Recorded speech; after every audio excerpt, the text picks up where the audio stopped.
Cette vidéo vous est présentée par la boutique universludo.ca. Rendons les jeux accessibles à tous.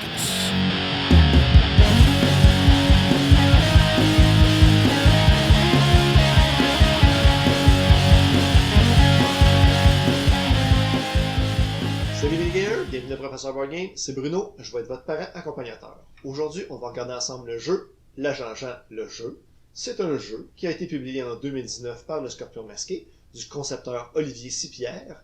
Le graphisme a été fait par nul autre qu'Alex A, le concepteur et dessinateur de la bande dessinée. C'est un jeu qui va se jouer de 2 à 5 joueurs âgés de 7 ans et plus et qui va durer entre 15 et 30 minutes. Dans le jeu, on personnifie des agents de l'agence qui doivent contrecarrer les plans machiavéliques du castor. C'est un jeu de levée, c'est-à-dire qu'à tour de rôle, les joueurs vont jouer une carte au centre de la table et qu'un de ces joueurs-là, selon les règles, va ramasser le paquet. Les joueurs vont essayer de ramasser avec le paquet des plans machiavéliques qui vont leur donner des points à la fin de la partie. Mais attention, il y a des cartes que si on les ramasse à la fin de la partie, ils vont nous enlever des points, tandis que d'autres, si on n'en ramasse pas, ils vont nous permettre de gagner plus de points. Je vous montre comment on joue et ensuite je vous dis ce que j'en pense. Pour vous montrer comment on joue à l'Agent Jean le jeu, j'ai fait un placement à 3 joueurs. D'abord, chaque joueur va choisir un personnage d'agent parmi les 5 agents. On a ces deux-là qui ne seront pas utilisés dans la partie. Ils vont mettre leur plateau sur le côté selon le nombre de joueurs. Ici, 2 à 3 joueurs. Au côté, on a pour 4 à 5 joueurs. Ils vont aussi prendre leurs cartes pouvoirs spéciaux. Si on joue avec des jeunes enfants, on peut décider de ne pas utiliser les cartes pouvoirs. On va prendre les cartes pouvoirs et on va les mélanger à travers les plans machiavéliques qu'on va brasser et qu'on va former une pioche face visible. On va prendre les cartes actions qu'on va mélanger et qu'on va distribuer à chaque joueur. On va commencer par en distribuer 6 à chaque joueur. Les 6 premières cartes vont aller dans les mains des joueurs. Les mains des joueurs que je vais mettre ici à côté. Et les 6 cartes suivantes qui vont aller face cachée sur le plateau de chaque joueur. Il y a une place exprès pour ça ici sur chaque plateau de joueur. On verra plus tard qu'est-ce qu'on fait avec ces 6 cartes qui vont rester ici. C'est le joueur qui fait la meilleure imitation de son agent qui va commencer. Je vais essayer de vous faire ma meilleure imitation de l'agent Jean. On va dire que c'est réussi et que c'est Jean qui va commencer. Le jeu est divisé en manches et chaque manche est constituée de 12 tours, qui sont en fait les 12 cartes qu'on a distribuées. À chaque tour, celui qui va remporter la levée va remporter le plan machiavélique, qui vaut ici 3 points pour le premier tour. Le jeu va se faire dans le sens des aiguilles d'une montre, et chaque joueur peut jouer une carte, n'importe quelle carte qu'il a dans sa main. Donc ici, l'agent Jean va décider de jouer le 2 bleu. Au tour d'Henri, qui lui peut jouer n'importe quelle carte dans sa main. Par exemple, il va aller jouer ici sa carte jaune. Il n'est pas obligé de jouer la même couleur. Et Martha, ici, qui va jouer, elle, le 8 bleu. La personne qui va remporter la main, c'est le joueur qui a joué la plus haute carte de la première couleur jouée. Donc ici, la première couleur jouée, c'est bleu. Et c'est Martha qui a joué le 8, qui est plus fort que le 2. Donc, elle va remporter la levée et mettre ça dans sa pile ici, avec le plan machiavélique de 3 points. Un joueur peut consulter sa pile de cartes récupérées à tout moment, mais il ne peut pas consulter celle des autres joueurs. On va commencer un nouveau tour parce que je vais vous montrer une carte spéciale qui est dans le jeu. La personne qui commence le tour suivant est celui qui a remporté la main.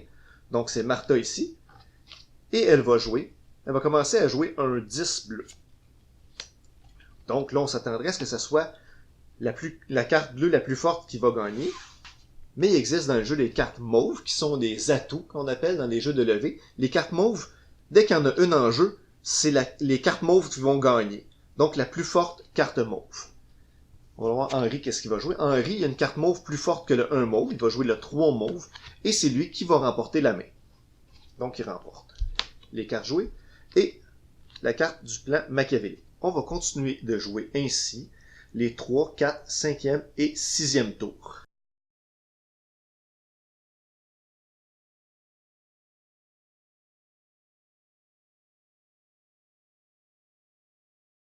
Après le 6e tour, c'est là qu'on va prendre les cartes qu'on avait laissées de côté pour constituer notre nouvelle main et pour continuer la partie. Donc, je vais les mettre de côté ici. Si au début d'un tour, comme c'est le cas présentement, il y a une carte pouvoir qui est révélée sur le dessus de la pile des plans machiavéliques, on va l'exécuter immédiatement. Donc le pouvoir d'Henri est de décider qui va jouer la première carte ce tour-ci. Il décide que ça va être Martha. La carte pouvoir va sur sa pile et on va poursuivre le jeu. S'il y avait 2 pouvoirs d'agent qui avaient été révélés, on les aurait exécutés dans l'ordre où ils ont été révélés. Ici, on a un plan machiavélique spécial où il y a un des complices du castor qui est venu l'aider avec son plan. Ici, on a Farine. Quand on a ce pouvoir-là, on lit qu'est-ce qui est écrit et ça nous dit quoi faire. Pour ce tour-ci, ça dit que les cartes bleues, ils vont l'emporter sur toutes les autres, même les mauves. Donc, dans le fond, ce tour-ci, c'est les bleus qui deviennent l'atout. On va jouer les 12 prochains tours.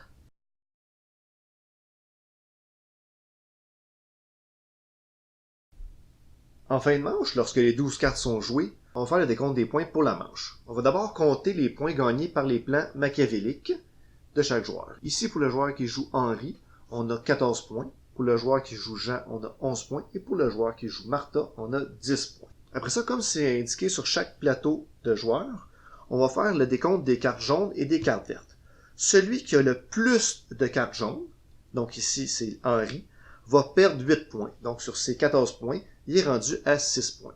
En cas d'égalité, si plusieurs joueurs avaient le même compte le plus élevé de cartes jaunes, tous ces joueurs perdraient 8 points. Comme c'est indiqué ensuite sur le plateau, on va compter le nombre de cartes vertes. Celui qui a le moins de cartes vertes, encore Henri, va gagner 8 points. Donc on annule sa perte de 8 points et il retombe à 14 points.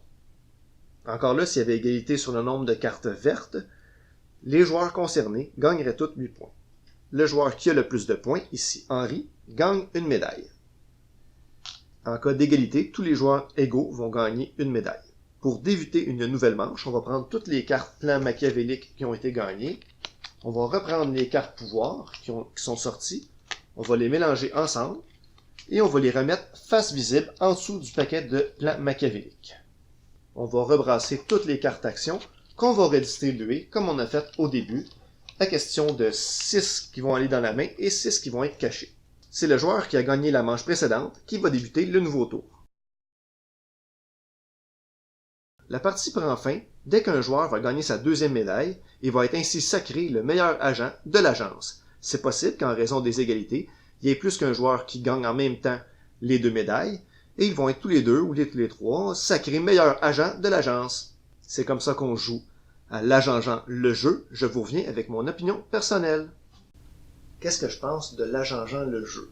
Comme d'habitude, on va commencer avec le matériel. Les cartes à jouer sont bien correctes. Les plateaux de joueurs avec les petits rappels pour les cartes jaunes et les cartes vertes, combien de points on perd, combien de points on gagne selon le nombre de joueurs. Ça, c'est bien le fun. Les médailles en carton, ça, c'est le fun. L'agent qui vient pas du jeu, mais en fait, c'est la figurine de mon garçon qui était très fier de vous la montrer. Et quand je parle du matériel, on peut bien sûr pas passer à côté des images dans le jeu, des images qui ont été faites par nul autre que Alex A, le créateur, dessinateur de la bande dessinée. Donc, on a exactement les mêmes images qu'on va retrouver dans la bande dessinée. Les points positifs, on a des règles simples pour un jeu de levée. À chaque tour, un joueur peut jouer n'importe quelle carte de sa main. Pratiquement, des fois, il va y avoir des contraintes sur quelle carte il est obligé de jouer, mais ça arrive juste quand il y a des complices dans les plans machiavéliques. Sinon, c'est simple, tu joues une carte de ta main, peu importe laquelle. Les cartes qu'on va calculer à la fin, les cartes jaunes, les cartes vertes, faut en avoir le moins. C'est pas les vertes le plus, les jaunes le moins, c'est le moins. Donc, règle de base, les jaunes, les verts, tu t'en méfies dans la partie et tu essaies de les passer aux autres joueurs, à tes adversaires. Par exemple, stratégiquement, si tu essaies de toutes les passer aux autres joueurs, ben toi, tu récupéreras jamais de plan machiavélique, donc tu n'auras pas de plan. Donc, il faut faire attention et doser les cartes jaunes et les cartes vertes, comment on en donne et combien on est prêt à en accepter. Un autre point facile dans les règles, c'est l'atout, la carte mauve, la carte qui gagne tout le temps sur les autres cartes. C'est toujours la carte mauve tout le temps du jeu, sauf à 2 petites occasions où il y a le complice du castor que vous avez vu dans les règles, qui est Farine, et le pouvoir de Jean qui permet de choisir une autre couleur atout. Sinon, c'est tout le temps le même atout.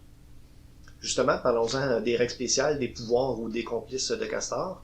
Ben, ça vient pimenter le jeu, un jeu de levée qui pourrait être routinier, mais là, ben dans le fond, quand ça arrive, ça change un petit peu la donne et c'est un petit peu plus le fun, ça casse un petit peu la routine. Et je vous ai pas tout montré. Normalement, je vous montre toutes les cartes spéciales, c'est quoi les règles, comment qui viennent affecter le jeu. Mais dans ce cas-là, c'est tellement bien écrit sur les règles et que je n'ai pas voulu vous en parler et que justement, j'ai eu des surprises en jouant. Fait que je voulais laisser à vous la surprise de découvrir c'est quoi les cartes pouvoir et les cartes spéciales qui arrivent dans le jeu.